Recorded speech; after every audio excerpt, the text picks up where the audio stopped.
Hi, my name is Claire Williams. I'm going to talk to you today about my problem of practice, which is titled Investigating Self Contained Special Education Students' Access to Augmentative and Alternative Communication, a Phenomenological Study.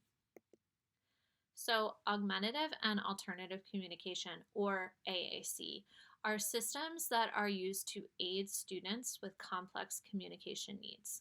The category includes things like picture boards, choice buttons, and speech generating devices.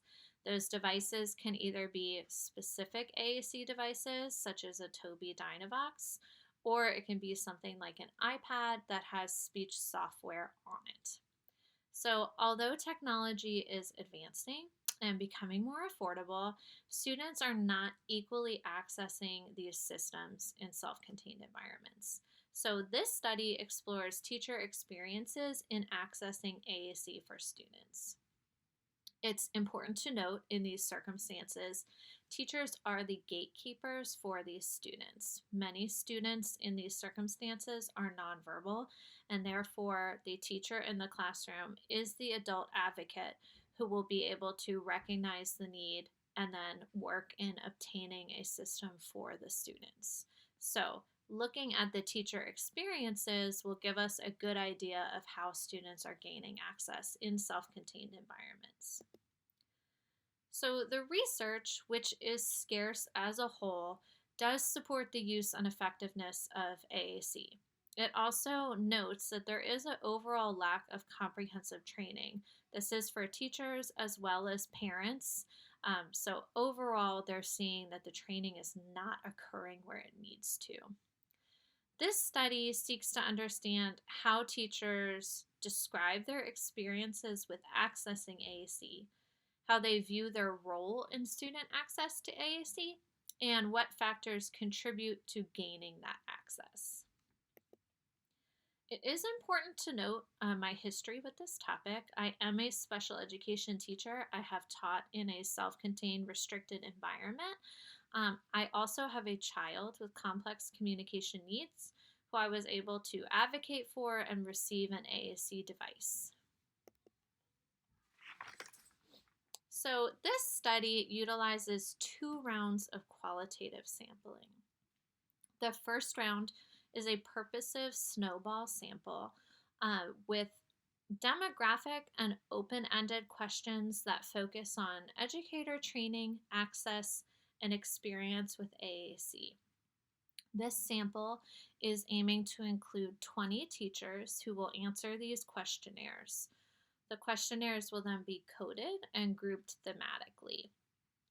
Once this takes place, there's going to be a second round of sampling, which is a criterion sampling that's going to include a semi structured interview phase in order to get in depth information about training and experience.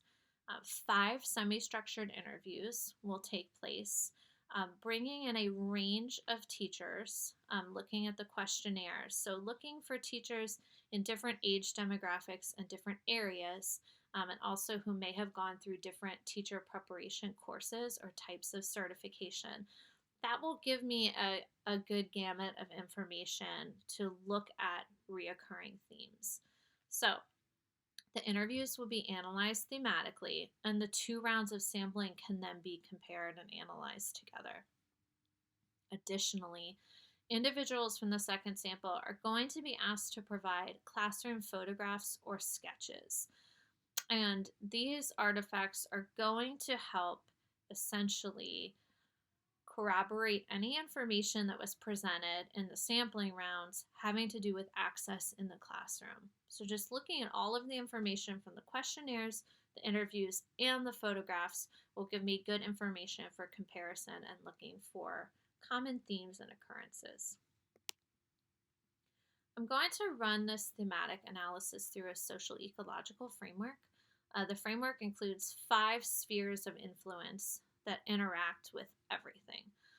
So then this matrix will delve into systemic issues affecting student access to AAC.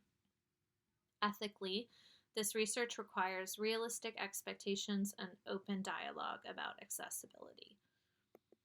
So this framework all of the spheres, the 5 spheres, there is the individual, also called the interpersonal, there's the intrapersonal, the institutional, the community, and the policy, have complex ties to the world of special education.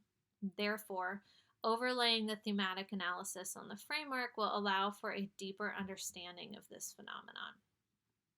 So, this research aims to add to the scarcity of research in the field surrounding AAC access, including training, exposure, and accessibility. By gathering these teacher experiences and finding commonalities through what they've been trained on, the exposure they've had, and the accessibility issues that they've encountered, should give us a good idea of why students are having unequal access to AAC in self contained environments. Thank you.